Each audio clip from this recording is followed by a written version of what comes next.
दोस्तों, correct usage of spellings के series को आगे बढ़ाते हुए आज के इस वीडियो के लिए मैं लेकर आया हूँ correct usage in English book से correct usage of spelling chapter से कंटेंट। पिछले वीडियो से ही हम British English versus American English के बारे में पढ़ रहे हैं। मतलब इसमें इन सीरीज में हम कुछ रूल्स पढ़ रहे हैं जो हमें डिफरेंशिएट करना सिखाता है कि ब्रिटिश इंग्लिश में कौन से वर्ड को कैसे यूज करते हैं, वही वर्ड अमेरिकन इंग्लिश में कैसे हो जाता है।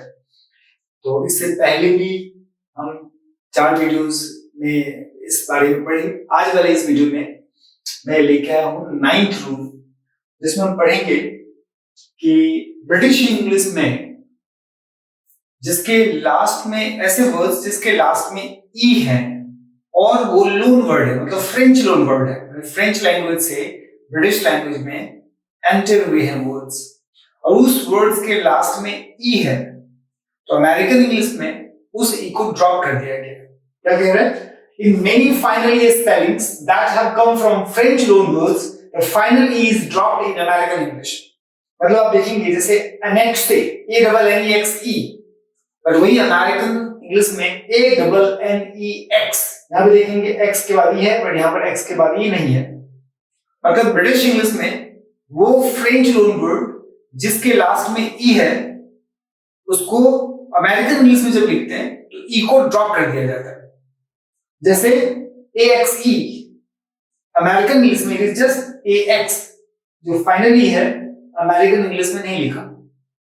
लाइक ग्लिसरीन GLYCERINE लास्ट में E है, पर वही अमेरिकन इंग्लिश में विदाउट E है GLYCERIN।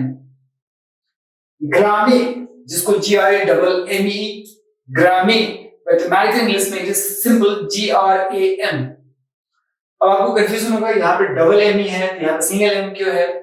दरअसल ये फ्रेंच लोन वर्ड जितने भी हैं उनमें बहुत सारे, नॉट अधिकांश पर बहुत सारे में क्या हुए कि जो ई से पहले वाले कंसोनेंट है वो डबल है। मतलब फ्रेंच लोन वर्ड है, लास्ट में ई है, पर ई से पहले वाले जो कंसोनेंट है वो बहुत सारे में डबल हो गया है। ये ब्रिटिश में उसी हिसाब से यूज हुआ, लेकिन अमेरिकन इंग्लिश में कई बार वो डबल यूज होता भी है और कई बार डबल यूज नहीं होता, इसलिए उसमें फोकस नहीं दिया। फोकस इस पे देना है आपको कि ब्रिटिश इंग्लिश में जो फ्रेंच लोन वर्ड है जो लास्ट में ई से एंड होता है, वो अमेरिकन इंग्लिश में उस ई को ड्रॉप कर दिया गया, इस पे ध्यान देना है। थोड़ा बहुत आपको एक्सेप्शन सा मिलेगा। एक्सेप्शन का मतलब कोई डबल एम की बात, जैसे यहाँ पे ग्राम में की बात चल रही है, यहाँ पे तो GRAME है, तो वहां पे तो GRAMM होना चाहिए, लेकिन होता नहीं है, GRAM ही होता है। In British English में GRAMME, but American English में GRAM। Next like judgment, JUDGEMENT। अब यहाँ पे देखेंगे judgment, E से तो एंड नहीं हो रहा, JUDGEMENT ये तो T से एंड हो रहा है, बट यहाँ पे थोड़ा सा ध्यान देना है, इसको अलग से कैटेगराइज करते तो ये मिस हो जाता। क्या है कि ये जजमेंट वर्ड बना है ना, जज प्लस मेंट से बना है, JUDGE प्लस MENT, ये नाउन एंडिंग है, इस नाउन बनाने के लिए इसको हम यूज करते हैं। तो JUDGE वाला जो वर्ड है ना, ये इसमें से E इसमें ड्रॉप हो गया है, मेरा ये कहने का मतलब है। JUDGEMENT ब्रिटिश इंग्लिश में, बट अमेरिकन इंग्लिश में वो JUDGEMENT E नहीं है। याद रखने से मतलब इसको अलग से कैटेगराइज करना मुश्किल था। तो JUDGEMENT यहाँ पे हो गया JUDGEMENT। Next like programme, PROGRAMME। अब यहाँ पर E है, बट उसमें ई को ड्रॉप कर दिया गया अमेरिकन इंग्लिश में। अब यहाँ भी पहले ग्रामे की तरह, जैसे पहले ग्रामे में पढ़ा GRAMME, यहाँ भी प्रोग्राम में PROGRAMME है, तो अमेरिकन इंग्लिश में ई तो ड्रॉप कर ही दिया जाता है, पर डबल एम की जगह पे हम सिंगल एम ही लिखते हैं अमेरिकन इंग्लिश के हिसाब से। तो प्रोग्राम PROGRAMME वो बच जाता है अमेरिकन इंग्लिश में PROGRAM। Next word just like ton, TONE, हम लोग क्या लिखते हैं TONE, बट अमेरिकन इंग्लिश में it is just TON, last वाला ई ड्रॉप कर दिया गया। तो क्या देखा कि जो ब्रिटिश इंग्लिश में फ्रेंच लोन वर्ड है जो ई से एंड होते हैं, अमेरिकन इंग्लिश में उस ई को ड्रॉप कर दिया जाता है। हाँ, French loan word, British English में जो फ्रेंच लोन वर्ड है उनमें ऐसा देखा गया है कि ई से पहले वाला जो कंसोनेंट है वो डबल होता है, तो कई बार अमेरिकन इंग्लिश में उसको नहीं लिखते, मतलब डबल की जगह पे सिंगल ही लिखते हैं। बट आपको मेन फोकस यहाँ पे रखना है इस रूल के हिसाब से कि जो ब्रिटिश इंग्लिश में लोन फ्रेंच लोन वर्ड है जो ई से एंड होता है वो अमेरिकन इंग्लिश में ई से एंड नहीं होता, मतलब अमेरिकन इंग्लिश में उस ई को ड्रॉप कर दिया जाता है, ये आपको ध्यान रखना है। बाकी जो डबल कंसोनेंट वाली बात है वो वर्ड टू वर्ड होता है, वो आपको थोड़ा सा एक्स्ट्रा ध्यान रखना पड़ेगा। नेक्स्ट है इसी नेक्स्ट रूल हम 10th वाला रूल पढ़ेंगे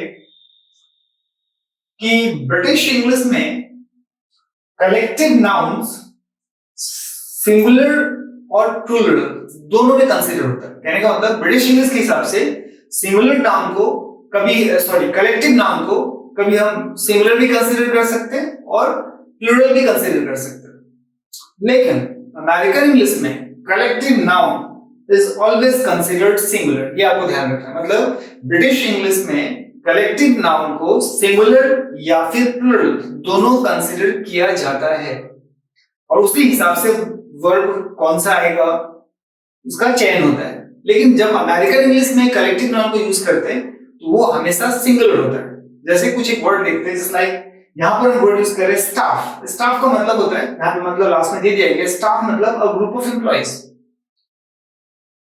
तो ये कलेक्शन बता रहे हैं, मैंने एम्प्लॉइज का ग्रुप बता रहे हैं, तो कलेक्टिव नाउन है ये। Next team, a group of athletes, team में ग्रुप है, ये भी कलेक्टिव नाउन है। नेक्स्ट लाइक बैंड, बैंड का मतलब होता है ग्रुप ऑफ म्यूजिशियंस, तो ये भी ग्रुप है, ये भी कलेक्टिव नाउन है। अब देखेंगे तीनों वर्ड्स का ब्रिटिश इंग्लिश में सिंगुलर प्लूरल दोनों के तौर पे यूज हुआ है, बट अमेरिकन इंग्लिश में इन तीनों वर्ड्स को सिंगुलर के तौर पे यूज हुआ है। Like the staff has oblique have come, मतलब ब्रिटिश इंग्लिश के हिसाब से कोई अगर लिखता है the staff has come, correct है, कोई और लिखता है द स्टाफ हैव कम, वो भी करेक्ट है। मतलब कलेक्टिव नाउन को सिंगुलर और प्लूरल दोनों कंसीडर किया जाता है ब्रिटिश इंग्लिश में। लेकिन अमेरिकन इंग्लिश में collective noun is always singular, तो क्या हो गया the staff has come. American English के हिसाब से अगर स्टाफ हैव कम आप लिखते तो गलत हो जाएगा, ये स्टाफ कलेक्टिव नाउन है और वो हमेशा सिंगुलर होता है, इसलिए इसका अमेरिकन इंग्लिश के हिसाब से करेक्ट वर्जन होगा द स्टाफ हैज कम।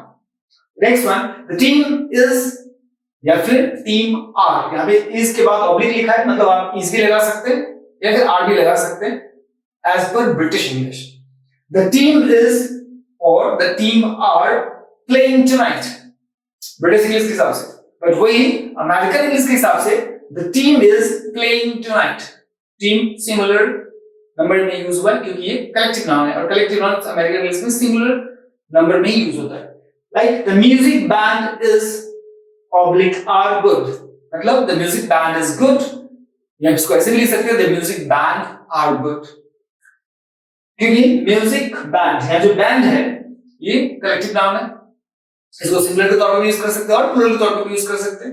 लेकिन अमेरिकन इंग्लिश में the music band is good, मतलब बैंड के बाद बैंड कलेक्टिव नाउन है बट उसको यूज किया गया सिंगुलर नंबर के तौर पे, इसलिए the music band is good. इस तरह से डिफरेंस देखा कि कलेक्टिव नाउन जो ब्रिटिश इंग्लिश में सिंगुलर और प्लूरल दोनों ही रूप में यूज होता है, पर अमेरिकन इंग्लिश में कलेक्टिव नाउन हमेशा सिंगुलर के रूप में यूज होता है। उससे पहले वाले रूल में देखा कि जो फ्रेंच लोन वर्ड है ब्रिटिश इंग्लिश में वो जनरली ई से एंड होते हैं, और अमेरिकन इंग्लिश में उसी वर्ड को जब लिखा जाता है तो लास्ट वाले मतलब जो फाइनल ई है उसको ड्रॉप कर दिया जाता है। मतलब French loan word British English में ई के साथ यूज होता है, अमेरिकन इंग्लिश में विदाउट ई के साथ यूज होता है।